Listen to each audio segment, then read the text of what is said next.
welcome to the MessianTics podcast, a podcast about all things Messianic Judaism.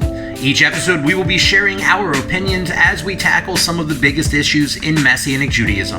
Now, here's your hosts, Rabbis Eric, David, Jonathan, and Toby.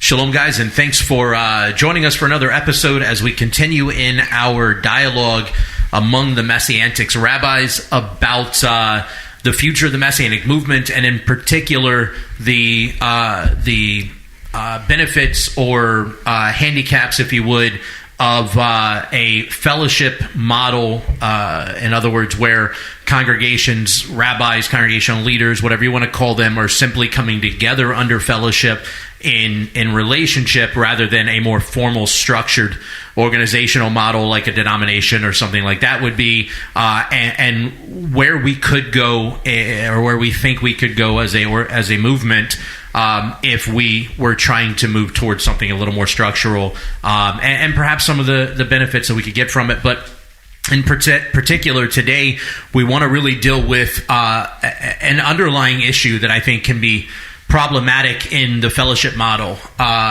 which is what our congregations are a part of as a fellowship model. And we're not like, look, I want to point it out, and I probably should have made this comment before the fourth episode in this conversation, but I want to point out, like, we're not trying to crap on fellowship models. We're not trying to crap on the IMCS or the UMJC or the Tikkun or any other organization out there. Like, we're a part of these organizations. We're in relation with them. We have friends that are very involved in them. We're connected to people. Like, it's not any of that. Like, we're not threatening to leave anything. We're not trying to start something new. We're not, like, there's enough starting something new that occurs in the Messianic movement, and we're too small. Rabbi Jonathan and Rabbi Toby and I were talking about this earlier. We're just too small as it is to try and create new over and over again just because there's something we don't like. Whereas, like, I'm of the mindset, and I think you guys are also, that it's always easier to be a part of the solution from the inside than a part of the problem from the outside. And so one of the things that we're trying to do in this series of conversation is just dialogue on how we can improve the Messianic movement as a whole. And I don't mean the four of us can improve it, but the Messianic movement as a whole. And so in this conversation on fellowship model versus more structured organization, one of the biggest, I think, for me at least, one of the biggest headaches I see is the idea of reactionary relationship versus proactive relationship, or reactive relationship, proactive relationship. And by that, what I mean is, in a fellowship model, what we tend to see in our spheres, what we tend to see is reactionary response from leadership and others within the organization. In other words, when there's a problem that has now blown out of hand, then they come in and help out and what have you once you reach out and draw them in, versus proactive, where there can actually be intentional relationship, hopefully to get ahead of it. Like, I know, and we're trying to get better about it in our congregation. I know with Bradam, like, you guys are very intentional on your elders, your leadership team meets on a regular basis to stay ahead of problems before they come up. And then when problems come up that you didn't see, then you deal with those too. Like, there's always going to be a reactionary note, but be as proactive as possible is what you guys shoot for, and that's what we shoot for at CMC. Though we've not nailed down, like, the repetitive nature of it and having it scheduled on a regular basis or whatever. We're kind of like, hey, are we good this week to meet? And we meet. But the idea of what we're talking about is reactive versus proactive. What's the differences? What's the benefits? What could help the movement? What could help our congregations and other congregations, and especially for me, help younger leaders rising up and coming into this? What could be more of a benefit for them? So with that said, we're just going to throw this ball out there and see what happens with it on the field. I think that one way we can look at this and distinguish the difference or defining better proactive versus reactive is, if you eat healthy and live healthy, you're not going to have as many health issues as you would if you don't. Now, you can wait until you get sick and then take medicine and get treatments and all that to live longer and be healthier and maybe even repair your problems. But if you live healthy to begin with, then you don't have to take those medicines. You don't have to do those things. The same way congregationally, if you have something that starts to happen in your congregation and you can deal with it quicker, if you teach beforehand so that something doesn't become a problem. So that's how we do it congregationally, but organizationally, we tend to deal with problems after they've become something that's significant rather than being able to be relational preemptively to keep it from becoming a problem. Yeah. And you know, again, you can, in marriages with your children, the same process happens. A lot of times we instead of being proactive to deal with things, we can become reactive. And that becomes a problem. And the same way with congregations. Instead of us starting congregations with leadership men, I actually I have been involved in starting 7 congregations. Initially, the first few of them, I started the congregation and then I brought somebody into the congregation to take it over. And what happened then was people were comparing the new person to me. And that brought its own set of problems and went on. But even at that congregation really had to start on its own without support, without the leadership. And then if it survived long enough, then you could join the organization. If you lived for 2 years, you could join the organization.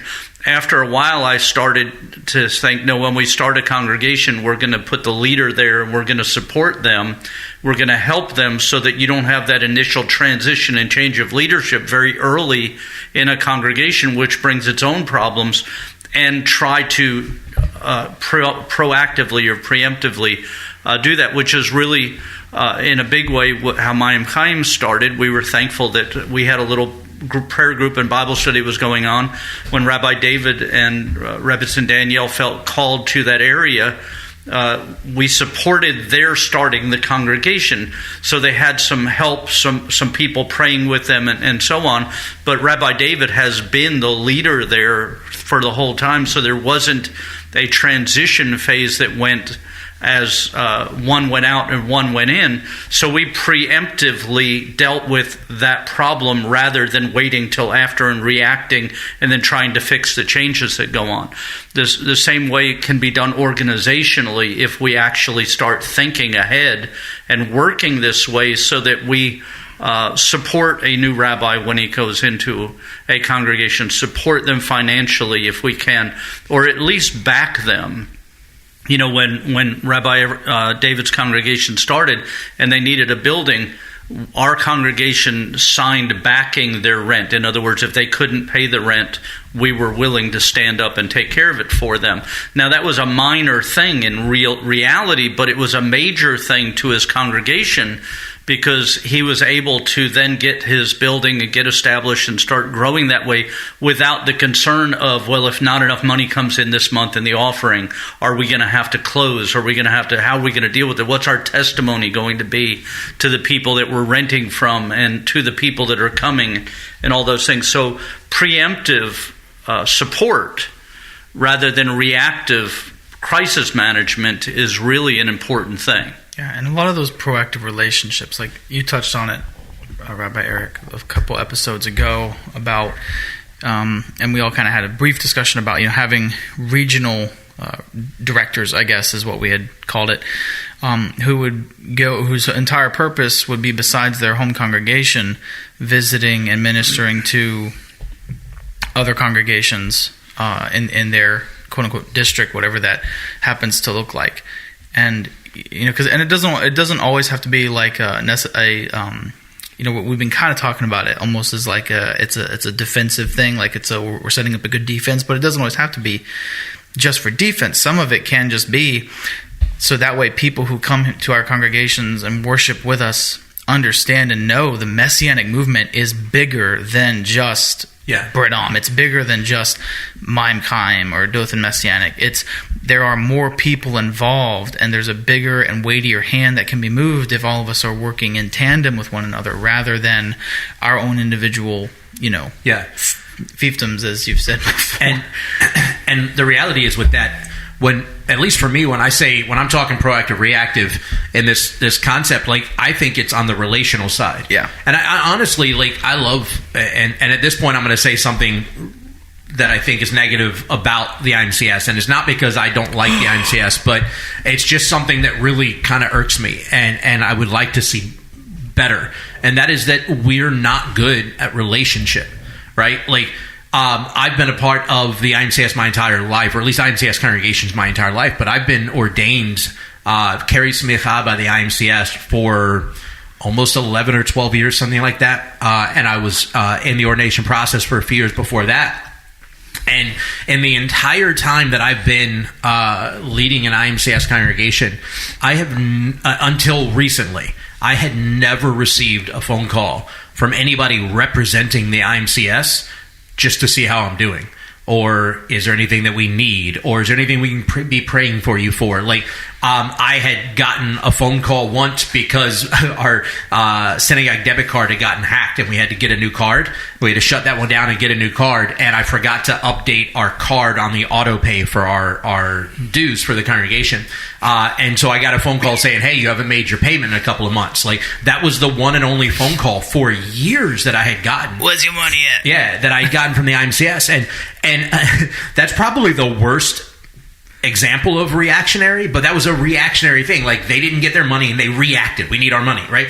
But where is the phone call? Where are the phone calls for all these years? Where have the phone calls been saying, hey, is everything okay? Like, I had a conversation with somebody recently in the last 2 years about this very issue, last year and change about this very issue, and said, you know, that we need to be more proactive, we need relation. And they said, well, you got to understand, we tend to be more reactionary, and so when there's a crisis, we step in. And I said, have we been living in the same world for the last 2.5 years?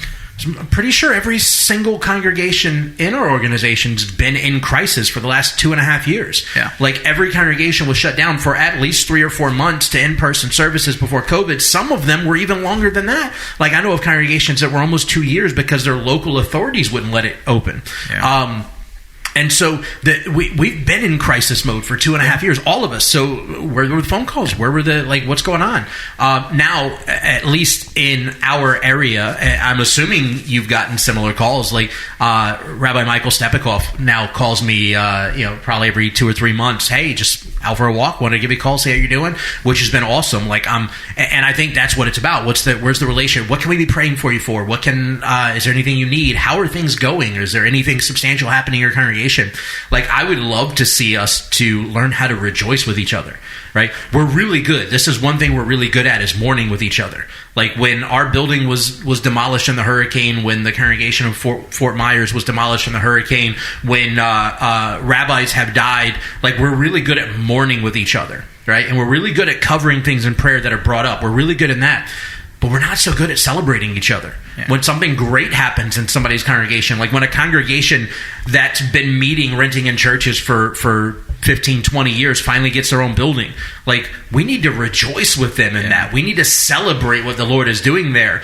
But I've also, in those situations, heard people go, well, that didn't happen in my property. Like, that didn't happen in my synagogue. Why is it my synagogue's been here longer? Why isn't that happening for me? And that's really this proactive versus reactive thing, is that we tend to react and respond when something bad happens, and almost to the point where the purpose of the organizations are to react when something bad happens, and we really need to change that. And you know, it's I didn't go to a national conference last year, and I explained why I didn't, and it was because the last couple of years we've had so much bad happen. We've had 9 key people in our congregation pass away, several really good friends pass away, all kinds of problems with hurricanes, with different things going on. And I knew that particular conference was going to be contentious. And I told the people, look, I just don't want another battle right now. I don't want to fight another fight. I've had enough fighting for the year. I'm going to sit this one out and just let it go. But I think that maybe if there was more proactive relationship and checking and things going on, I wouldn't have felt so wore out in the battle as if I was fighting by myself instead of being part of a larger group that was fighting together.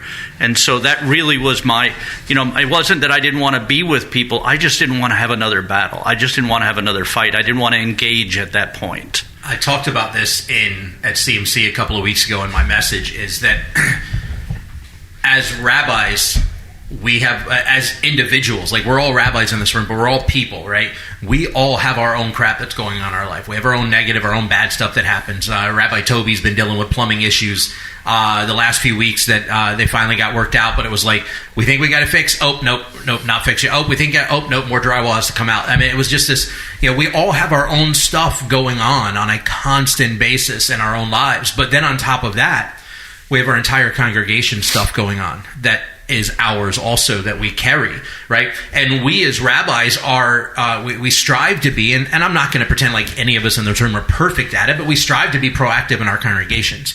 Like, I strive to communicate and check on my people on a regular basis and try to solve. My wife is way better than I am at it. I'm going to give her props on that.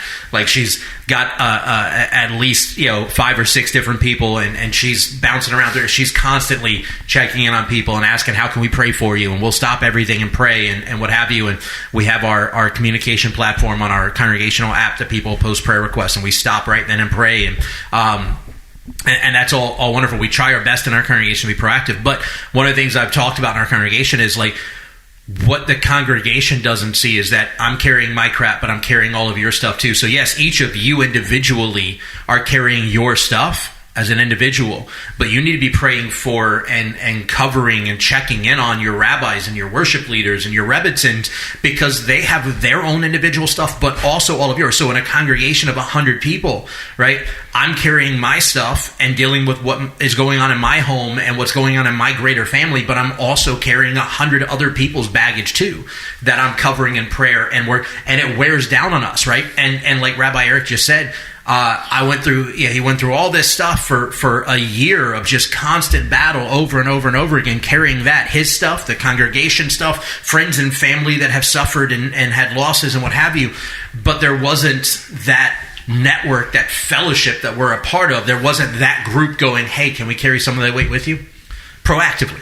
Like, retroactively, if he were to post, hey, I'm having a real hard time, like when Rabbi Scott passed away, he posted something about it, and quickly people were on top of, hey, we're covering you. But like, where was the proactive? Why are we not going, hey, look, I want to see how you're doing. I want to know, is everything okay? I want to know, it's one thing for our 2 congregations, or the 5 or 6 congregations along the Gulf Coast that we're all interconnected with, to have that relationship and proactively check in on each other. But it's a whole other thing when the organization that we're a part of, and when it feels like we're not just, and I'm going to say this as a younger leader who's gone through some stuff in the movement, when I don't just feel like a cash crop. Like, that means more to me. Like, I'm happy to pay my dues. I'm happy to do what I have to do for that. But I also don't want to feel like I'm just a cash crop. Yeah, I guess what we're trying to say is we want to have a symbiote relationship, and not a one-way. It should be 2 ways. In other words, it's not just what can, and it should be that way with our congregation. Our congregation members shouldn't feel like everything's about what they can do for us, but what we can do for them also, and in both directions. And organizationally, it shouldn't feel like the only reason we want you is so that you can speak at our conferences, send your people to our conferences, and send your money to our outreaches. But we want to be intimately in relationship with you, and to demonstrate that. And honestly, over the last year, it's been better. Correct. Because I have been getting phone calls from different leaders in both organizations that we've been a part of, and so on. But I can tell you from personal that I have several people in our, not only in our congregation, but within friendships. To me, some of the most meaningful things that happen are a text message in the middle of the week that comes up and says, hey, I just want to let you know I love you and I'm praying for you. It doesn't have to be an hour-long conversation going over all the woes. Sometimes you don't really need somebody to hear your problems. You just have to have somebody say, hey, we're here, we love you, we're praying for you. Not trying to provide answers, because a lot of the things we went through over the last 2 years, there's no answer for. When somebody dies, there's no solution for that. When a hurricane hits, you can help with repairing, but the stuff that goes on, there's no solution. But just having somebody say, hey, just want you to know I'm thinking about you. Hey, hope you're having a good day. Hey, those kind of things. Those are really meaningful and proactively helps with things. We set up within our congregation a thing where we have, because I can't actually call everybody. I mean, I'd like to, but when we went through a hurricane and people scattered to different states and you have 600 people, you have to try to find out where they are and is their home okay and when are they coming back and do they need anything. So we have people that we assign up to 10 people for, that their job is when something happens, call them during the week. And if you see somebody standing up during Kaddish on Shabbat, call that person, check on them, let them know you're praying for them that week. Be part of their life. When a birthday happens, let them know. When something, those kind of things are proactive. When somebody visits our congregation, I handwrite them a card that says, hey, I just want to thank you for coming. And it's individualized. I don't just pre-print a card I sign, but I handwrite a card to everyone to proactively introduce myself and open the door for conversation and all. And sometimes those cards even get addressed to the right addresses and sent to the right people when they go out. But it's a proactive relational thing. This is Rabbi Toby. So I'm new to the, I've been an assistant rabbi for, let's see, 6 or 7, 8 months. Yeah, over half a year. I don't know. It's like, yeah. And so the organizational stuff is I'm fairly new to that as far as, how it works. Being in congregational leadership. That's not to say I don't have some opinions, but I'm going to start small, because Yeshua says to be innocent as a dove and shrewd as a viper. And I think you can apply that to proactive and reactive leadership. And that's what he's saying. I think you can apply it to that. I think he's saying a lot of things there, but I think one of the things he's saying is you can't just be innocent as a dove. Yeah. And you can't just be shrewd as a viper. You have to be both. Yeah. And Yeshua tells us to, be kind and loving and tolerant, but he also says to be shrewd, because if you're all of one, you're going to, for instance, I'll just use an example, like, a couple examples. Like, for one, my son is in Hebrew school, and I felt like I had to be proactive with him and like kind of hover over him and sit next to him, and he started to get really frustrated and get really nervous because I was sitting there, and he started to tell me, Dad, I don't like when you sit here. I can do this, And my wife and I had a conversation. Brooke's like, you do have to let him. You can't be so proactive that you're just not allowing him to figure this thing out, not allowing him to learn, fail, succeed, make mistakes, and, get things right and wrong, all those things. So I had to back off. So you can't just be all proactive, right?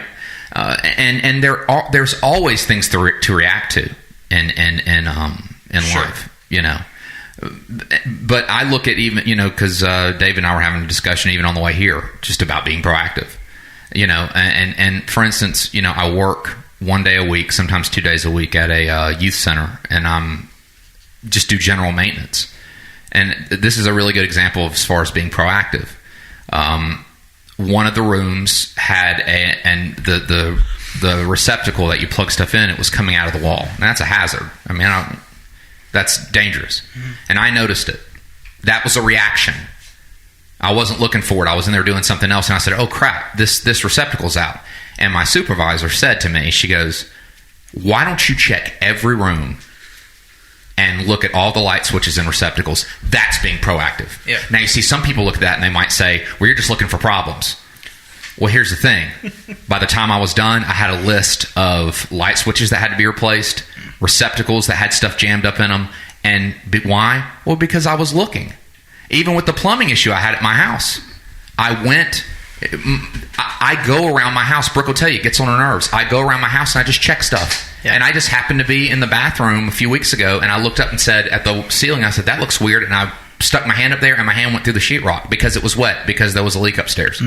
So here's the thing. And I was talking to David about it just in the congregational perspective. And I just said, people have to know that while this is a place of welcome and comfort and rest, if somebody's acting like a clown or doing something they're not supposed to be doing, they need to know they're going to get talked to. Yeah. Innocent as a dove, but be shrewd. Yeah. And when I look at that at a greater organizational level, I don't want somebody to micromanage me or lord authority over me and because I've had that done. Because you're never going to learn if somebody's holding your hand through it all. Well, do it like me. Yeah. Do it this way. Do it that way. But at the same time, if I feel like I'm on an island, then here's the thing. Not only am I not, because again, there's enough to react to. There's hurricanes. That's the hurricanes. That's reactionary. Yeah. Well, you can't really do much about that. Right. But this whole I don't deal with problems until they become problems. Yeah. I'm sorry. Well, that's a problem. Yeah. That's a problem. Yeah. And my thing is, there's got to be balance. Innocent as a dove, shrewd as a viper. Yeah. We allow congregations to operate autonomously. It's great to not have somebody calling you all the time saying, "Oh, I saw this on your service. You should be doing this. You should be doing that. You should be doing this. You should be doing that. Well, you're not doing this. You're not doing that." Yeah, I think and that's a problem. There can be a difference between being proactive and nitpicking too. That's what you don't want. That's too proactive. If you get too proactive, you are going to nitpick, and everybody's going to feel like they're in the principal's office when they talk to you. I would argue that nitpicking isn't proactive at all. It's just annoying. But Yeshua says, I think what Yeshua would say, is I think ultimately what Yeshua and what he did is he called spades. Yeah, sure, call it what it is. And I think that we would help. I think it would help a lot of congregations if they were checked on more regularly. Yes, and I think because it just to have wisdom on one of the most difficult things to deal with in congregational life. I think as the short time I've been a congregational leader, the thing that gives me the most stress, causes me and my wife to sleep the least at night, is internal conflict. And we've gotten you're doing this because you're friends with this person, because I am friends with certain people in the congregation. Some people I'm really close to, and some people, I love everybody, but there's some people I'll sit down and eat lunch and have a great time, and some I just don't connect with them. Yeah. But I've gotten and it would be great if I knew I could say, hey, listen, I need some wisdom here, and it would be great if I don't expect, one rabbi in the IMCS to have a beat on every congregation. It's impossible. But if there was somebody assigned over regions or sections, and they had a conversation once a month, then I think that would be another wellspring of advice and wisdom that we could draw from. And because I think oftentimes when we're in leadership and a problem comes up, our first response is, well, we have to deal with it. And because I think there's not something beyond us or outside of us that we feel like we can reach to. And I think if we knew there was something there, I think that we could get that, if I'm making any sense, Right. And sometimes I think that, when we have people visit us and a speaker that's coming to visit our congregation or a worship leader that's coming to visit our congregation, I almost always, I try to every time, but I almost always ask them when we're sitting down after service, okay, best thing, worst thing. Give me a critique. I want to know what was your favorite thing about our congregation and what we did, and what was the thing that we should change, what in your opinion. Now, that doesn't mean we're going to change something, but I want to have somebody from outside, because when you're inside, you don't always see everything, but from the outside. And if we had somebody organizationally, and I'm not saying even denominationally, but organizationally, even as a fellowship group, that would come visit our congregations. And if they did it regularly, if they came to our congregation this month, and then 6 months from now they came again, and they saw something was dramatically different, or maybe they see something going on that we're blinded to because we're dealing with something else, and they could say, hey, did you see this person did that, or did you see this person did that, or maybe this happening, or did you notice that the lights aren't working, or do you notice that, because there's things we just don't see, and sometimes we don't tell people we're in need of stuff, so we let things go awry because we don't want to say we're in our minds failing, even though we're not.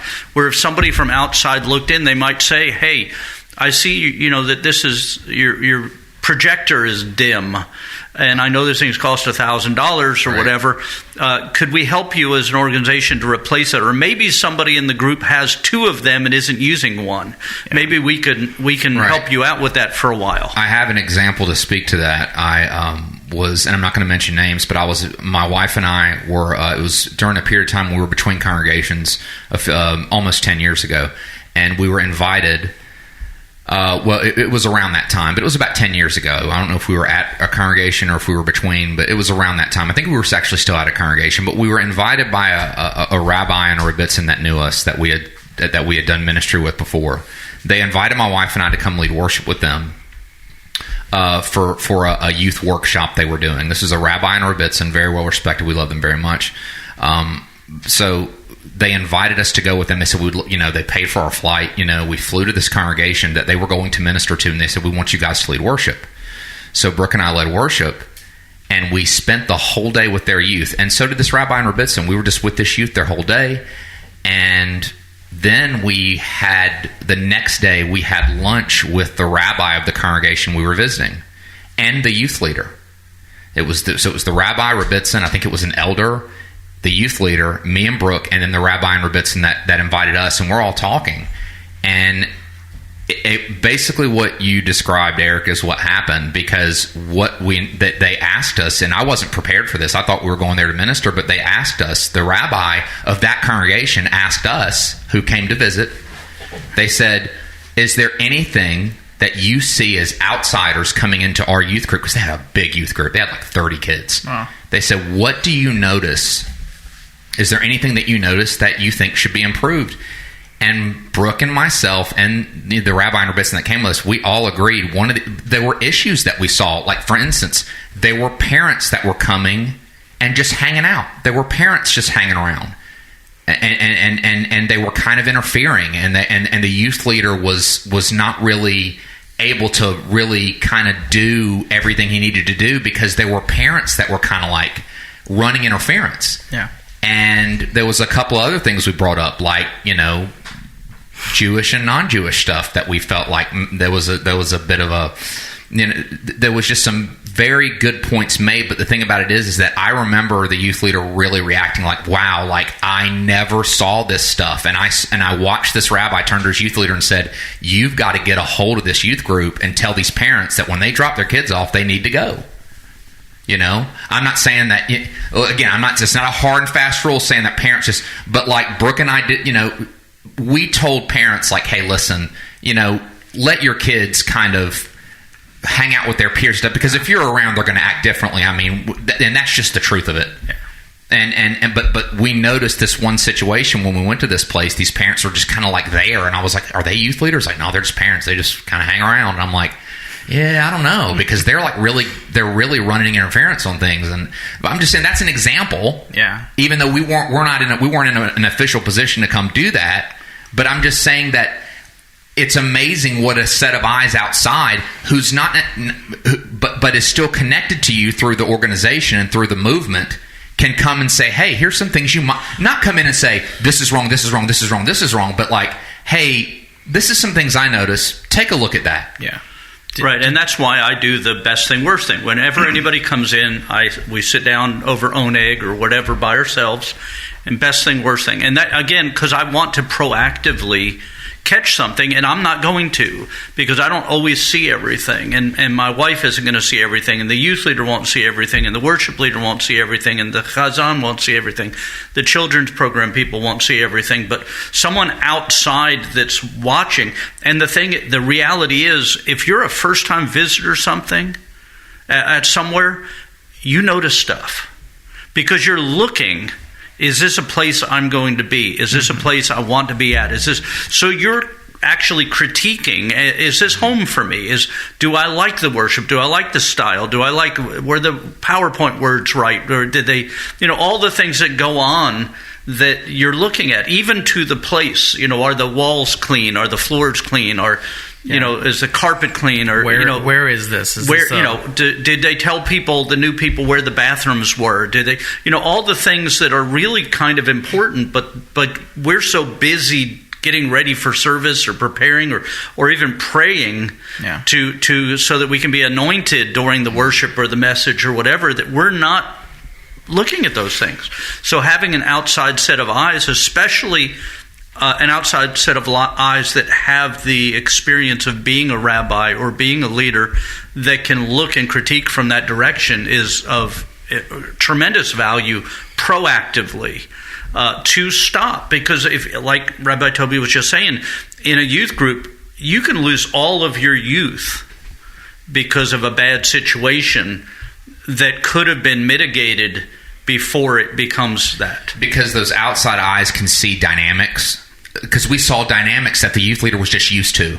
Yeah, we just saw dynamics. The dynamic being, what I explained with some parents that I think were overstepping their bounds and not allowing the youth leader to be the youth leader. Yeah. And because of that, the kids were just all over the place. Yeah. Years ago, when I was attending a Lutheran church, we had a family who came and visited, and some of the boys, we were used to the boys roughhousing. Mm-hmm. And I remember I was out there one day in the lobby, and all of a sudden, like, in the movies, you see like a scene where like they're all of a sudden two characters start fighting, and they both like explode through a door. The door blows off its hinges, and one's on the floor and the other one's swinging into his face. Coming down on top of him. It was like exactly like that. Like these two, and they were like 11-ish age. But they were like MMA fighters. Oh my goodness, yeah. And it was the pastor's son. And one of the visiting families. It's always a PK. And that family never came back. And to my knowledge, they haven't come. Like I left for college soon after, so but like my remainder of the time there, that family never came back. Like they quickly left. And I can only imagine that was their assumption of oh my goodness, if we go to this church, this is going to be normal. Like the boys are going to be fighting, and roughhousing, which was normal. So they would not have been wrong. Right. But they took note of that thing, and I kind of wanted to jump back to the idea of the regional director, and that another thing I think it could help remedy or fix. Kind of like we talked about earlier, was helping the congregation to see beyond its walls, to see beyond just its community. We have, at any given year, you have at least 2 conferences you can go to as just an attendee member of a congregation. So if you're not in ministry at all, you're not on a leadership team, you're not in worship, there's at least 2 you can go to. You can go to your regional conference, and you can go to the Messiah conference. Those are both open and available to you and encouraged for you to come to. However, there are a lot of people who just don't see the merit in attending those conferences. They don't see the merit in going to a regional conference. They don't see the merit in traveling all the way to Harrisburg, Pennsylvania, where the Messiah conference is, and spending the money for not only the travel but the lodging and the food. Now, granted, Messiah's pricing is actually pretty inclusive. Like, it's expensive, but it contains a lot. It's not necessarily expensive for what all it includes. Exactly. But it's a big chunk. But throwing that much money out of pocket in one go is still a lot. But that's when the regional directors can come and not be Big Brother. Yeah, not be Big Brother, but kind of come and say hey, we've got this coming on, and really kind of deliver the idea of coming to events outside of your congregation, coming to events that are going to put you with other believers, other Messianic believers who practice this a similar lifestyle to you, who walk the same faith, who believe the same things, and getting you together and helping you to meet people from around the nation and around the world, because and you all can attest to this, being in Messianic congregations now, and even just having been in Messianic congregations well before this as worship leader, Toby, that when people come to the Messianic side of things, a lot of times they will have already kind of crossed over into like I started keeping Shabbat by myself, or I started eating kosher. Yeah. And then they come there like, I knew no one else that did this. I mean, this was your experience, Rabbi Eric. You became a believer, and for years worked in ministry as a pastor. Like, you had no idea what Messianic Judaism was, and people. So if we can encourage people to get together and help them see the merit in that, which regional directors would have the clout. They would have the reputation and the, oh, hey, by the way, guys, next week, next Shabbat, Rabbi so-and-so, the regional director of our region, and the Messianic, whatever, denomination, IMCS, we could call it, whatever it could be, potentially be, hey, he's coming to speak, and he could give a message, and he could also talk about, hey, by the way, if you haven't signed up to go to Messiah, I strongly encourage you to go and, experience meeting, Messianic believers from all walks of life, from all parts of the country. And they are good experiences. Like, as someone who's been to, I go to the Southeast annually. I've been to Messiah at least once, or only once, not at least once. And they are good, and I think those people could come in and not just help us catch things as a defensive measure. Yeah, it's one thing, but help us to be a to get people involved beyond just the four walls of a building. Right. It's one thing to send a video out that you can play on the presentation thing to encourage people to come. It's another thing to have a real live person that comes. Yeah. But I also think that, now I'm not necessarily talking about a regional director, but somebody from the region that's the representative to the congregations, however that looks. Sure. That position should change every couple of years. Yeah. For the same reason, because if you go to a congregation for a few years, maybe twice a year, you get used to looking at it from what you've already experienced. You go in with a preconceived idea, thoughts, concept of what that congregation is going to be. So again, when something becomes normal or regular, you lose vision. Yeah. And so having fresh eyes is really vital too. In fairness, I think almost all positions in organizations like this should rotate every few years. Like, not rotate, actually change every few years. I'll change that language a little bit. But the reality is, one of the big things that I see with talking proactive, reactive, with having the regional rep or director or whatever you want to call it show up at the congregation. Like, I think they should go and visit first off, I don't think they should have more than maybe 5 or 8 congregations under their purview to begin with, which in the southeast of the IMCS, at least, that would mean you would have to have probably 4 or 5 different regional representatives. They shouldn't have more than 5 or 8 congregations under their purview, because it's just too much. But they should go and visit each congregation in that, at least, ideally, at least twice a year. Not as a guest speaker, although if you want to bring them as a guest speaker, great, but not as a guest speaker, just as a representative, to go and build a relationship, build a rapport. Like, yes, I get to interact with the leaders of the organizations when I'm at rabbi events, rabbi conferences, and leadership meetings and such. I get to interact with them, but my congregants have no relation to them. Yeah. Right? And so having that representative come in, we're a part of the IMCS. Here is an IMCS representative that just is here to build relationship with our community, and then get a flavor, because all of our congregations are going to be a little bit different. They all have an identity necessary to the community that they're in, or at least they should. And to that, having the regional representative be able to go in and visit each of these congregations. Now, the only way this works, and in fairness, within at least the IMCS, and the UMJC dues aren't crazy expensive either. I mean, it's a tag, but it's not crazy expensive. But the IMCS is reasonably inexpensive for most congregations. And the only way that this really works is if, in my opinion, we raise dues. Mm-hmm. Because I don't think that it should be obligated that those regional reps spend out of their congregation's budget or out of their own pocket to go do this. The IMCS should be paying for this. They should be going and visiting congregations, and there should be a support structure in there financially to make it possible to pay for their fuel, their hotels, or what have you, so that they can go and do this and be responsible and actually build those relationships. And I think one of the things that we'll see, talking proactive, reactive, is we'll have a lot less necessity for reactive response, because of the fact that the regional leaders, who then report back to the organizational leaders, the regional leaders will actively have a thumb on the pulse of the movement. Right, and that would result in, I know that I have a conversation with my elders on a regular basis. Okay, I know we're part of the IMCS, and I know what they get from us, but what do we get from them? I know we get to go to a conference, but the reality is, even if you weren't a member of the IMCS or ordained with the IMCS, you can go to the Rabbis Conference and you can go to the Southeast Conference without being a member.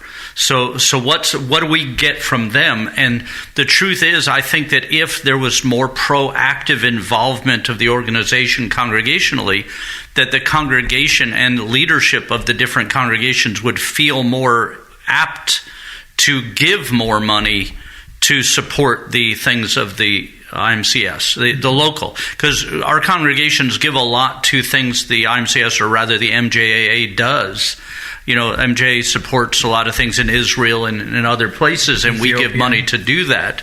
But very few congregations actively give to the IMCS beyond what they have to pay their monthly or their yearly dues and so on.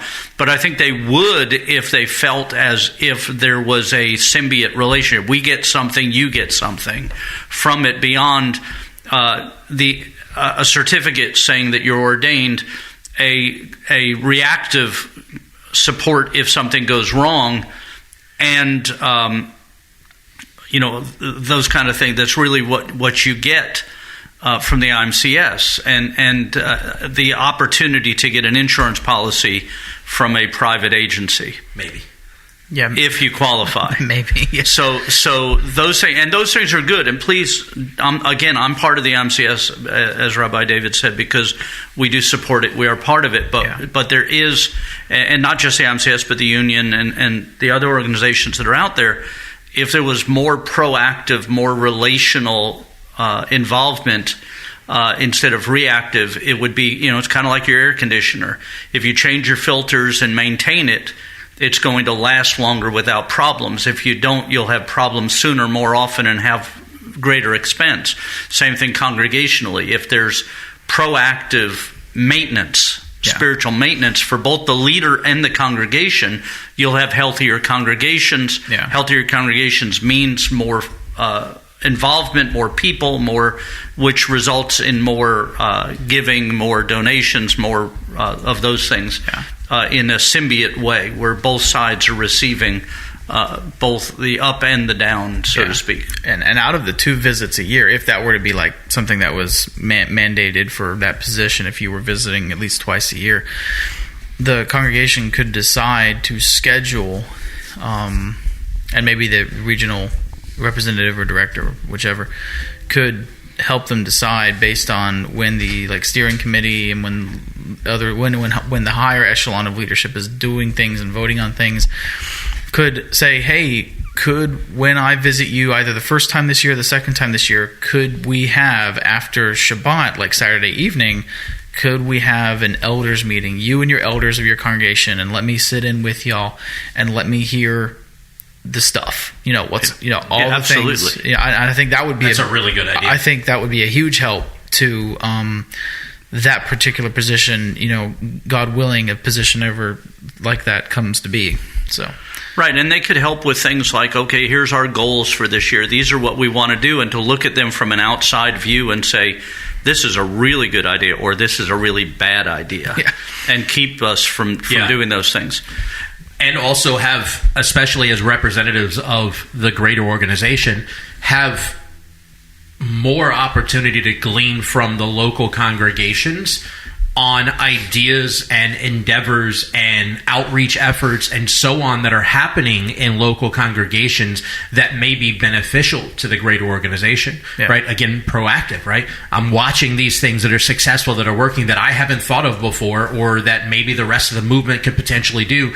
Let me go and share this. Let's show this. And it's not me going, hey, let me tell you what I'm doing in my congregation that's great, but it's somebody else going, dude, this is insane. Let me tell you what's happening over here. I witnessed it firsthand, and this is happening over there, and it's not happening. Let's start to glean and work together to see this spread and become more. I think when we're proactive, there's so much more available organizationally. But again, and I don't think it's just IMCS or Union or Tikkun or whoever else. I think we need to, as a movement, become more unified so that proactivity is actually beneficial to the entire Messianic Jewish movement. Because yes, there is the UMJC, there is the IMCS, and there is Tikkun, and they are separate organizations, and there's a few other like peripheral organizations that are all separate entities. But the reality is we are one Messianic Jewish movement.